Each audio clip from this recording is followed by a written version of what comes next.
Well, I got up to a wet morning here in Georgia. Apparently it rained last night. It's still kind of overcast and misty, but that's not going to stop me. I'm going to keep on working. A couple things I wanted to show you. I got my bolts in. Used grade 8 hardware for the cross member for the torsion bars. I also got the bolts back in for the cross member for the transmission. And I started welding up the frame. Now this is 2 passes with flux core, and this I'm using this WeldPack 100 flux core welder, and that's my MIG welder, which would be too light for this task. I really need to burn it in, so that's why I'm using the WeldPack flux core. And as you can see, it's burned in there pretty good. Now it's not as pretty as a MIG weld, but it's also a lot stronger. So I'm going to do the other side. A couple things that are kind of give me a little problems, and I'll figure this out. One is the carrier bearing mount is now directly in line with the cross member for the torsion bars, and it also interferes with the exhaust. The exhaust isn't such a big deal. I think there's a way around all that. But I'm going to have to use probably the carrier bearing or something. So I'm going to have to re-engineer this configuration. And I may end up just moving this back some. I've got limitations of the gas tank. But I'll figure something out. When I get there, I'll let you know. Other than that, I'm pretty happy with it.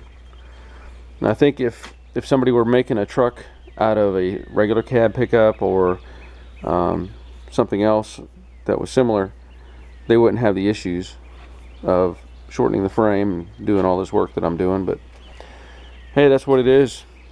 I got a good deal on it, and I'm going to make it work, so stay tuned. Thought I'd show you just how hot this weld is.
You can see it leaves, some residue on top there, and I'll hit that with a wire brush, clean it off. But definitely a more penetrating weld, and I'm gonna make another pass on top of that one after I do the rest of this.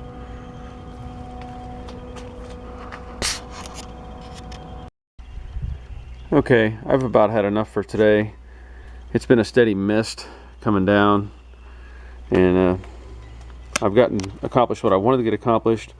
I welded and put some self-etch primer on the joints there. I got the pump mounted for the brake system, and I'd mentioned before about separating or making shortening the line and making a coupler. I just looped it.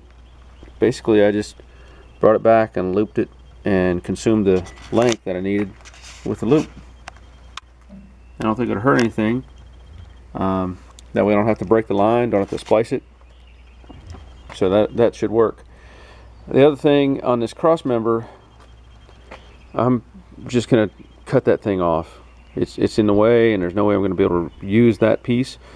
But I may salvage that plate, and I'll probably, since there's so much room underneath the cab when this will be mounted, because this is my measurement rough measurement where the back of the cab will be. So that's 73 inches from wheelbase center to back of cab. Rough estimate. So that cab is going to, you know, be here, and there's going to be a lot of room underneath it. What I'll probably do is build a cross member that'll sit on top of the frame, and it'll be back here in this area somewhere, and I'll make some brackets or whatever I need to do and run it across, and then mount that plate. Once I cut it off, turn the plate around 180 and make it go back, and that'll give me a little more length on the short drive shaft, and then I'll just shorten. I'll have to shorten them both, but it won't leave me with a little tiny drive shaft here. It'll give me another, maybe a foot. But I think that'll work, and by doing that and coming on top of the frame, those two pipes, I can use what's left of them, and it may change as I go along, because, you know, I mentioned about putting stacks on this thing. So we'll have to see how that works out. But anyway, that'll take care of the interference problem with that side of it. So again, I'm pretty happy with the progress, but it's getting miserable, and I don't like being miserable. So that's all for now. Well, I decided to keep going. There was just too much time left in the day, and I pushed the basket case Camaro up under the other Camaro and rolled the monster chassis into the garage and kept working on it. Took out the plasma cutter, and I lopped off the old cab mounts that I don't need, and I'll grind those down some. I doubt if I'm going to remove them. You know, this isn't a show truck. This is going to be a work truck. It's just going to be a very functional work truck when I'm done with it. I did cut off the cross member that was in the way, and I just hung one pipe back on it just to see how that plays out. I was debating on whether I would even need the carrier bearing, but I think I'm going to have to. There's just too much length between the differential and the drive shaft, and I don't think it would interfere and like hit this cross member, but I think it's just too much length, and I would rather have a short shaft and a carrier bearing. So I'll come up with something to compensate for that and get that in place. I did have to take this pump back loose, and the fuel lines run behind it. So I ran the fuel lines behind, I put everything back in. You can see the bolts out here that hold the fuel, or the pump for the brakes, and this is actually the bracket that holds the fuel lines. And just don't judge me, this looks like crap, I know, but I didn't want these fuel lines exposed any longer, so I just made some loops.